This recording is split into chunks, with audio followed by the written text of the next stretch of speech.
Analysis. Trump is still telling lies he told 8 years ago. In a speech last week to the National Guard Association of the United States, former President Donald Trump claimed that he was the president who created the Veterans' Choice Health Care Program and got it passed in Congress after others had wanted to do so for 57 years. In reality, President Barack Obama was the president who signed the program into law in 2014.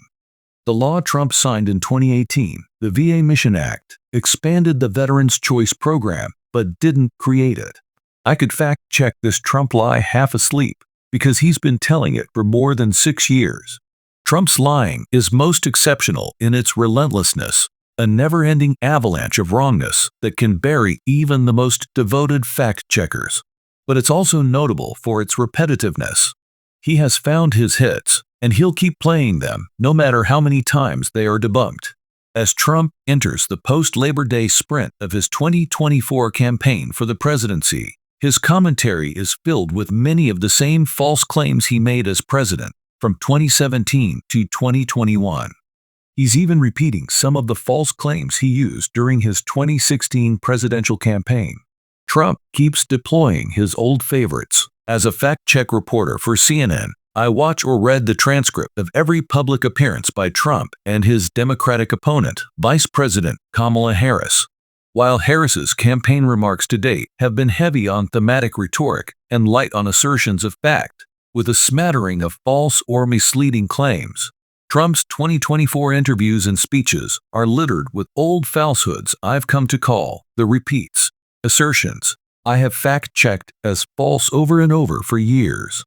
For example, Trump falsely claimed on a podcast last week that people are saying global warming will cause the oceans to rise just an eighth of an inch in 355 years. He was saying near-identical nonsense in 2019. Sea levels are already rising more than an eighth of an inch per year. Trump falsely claimed at a rally last month that his tariffs on imported Chinese goods are paid by China, not Americans, and that no previous president had generated even 10 cents from tariffs on Chinese goods. He was saying the same in 2018. The tariff payments are made by U.S. importers, not Chinese exporters, and the U.S. government was already generating billions per year from such tariffs before Trump took office. Trump falsely claimed in a speech in mid-August that he had warned the U.S. not to invade Iraq. That claim was a key part of his campaign pitch in 2015 and 2016. Trump expressed tentative support for the 2003 invasion about 6 months before it occurred, did not express a firm opinion on an invasion about 2 months before it occurred, and only came out as an opponent of the war post-invasion. Trump's false claims in the podcast interview last week that some NATO members were delinquent and owed huge amounts of money before he took office were also staples of his 2016 run. NATO members didn't owe anybody money, even if they were not meeting the alliance's voluntary 2% of GDP guideline for their own defense spending. Trump's regular false claims of a rigged 2020 election echo his language from both his 2016 campaign and 2020 campaign. The claims were baseless then and are baseless now. And less importantly, when Trump declared in June, July, and again on Thursday that he had been named Man of the Year in Michigan long before he entered politics, it was the third straight presidential election he had told this silly lie he debuted in 2016. There is no evidence the award even exists, let alone that Trump, who has never lived in Michigan, received it. How the repetition works for Trump and doesn't. Nobody really knows how much of Trump's deployment of old lies is strategic and how much is mere force of habit. Regardless, his persistence produces a clear benefit for him. News outlets tend to focus on new material.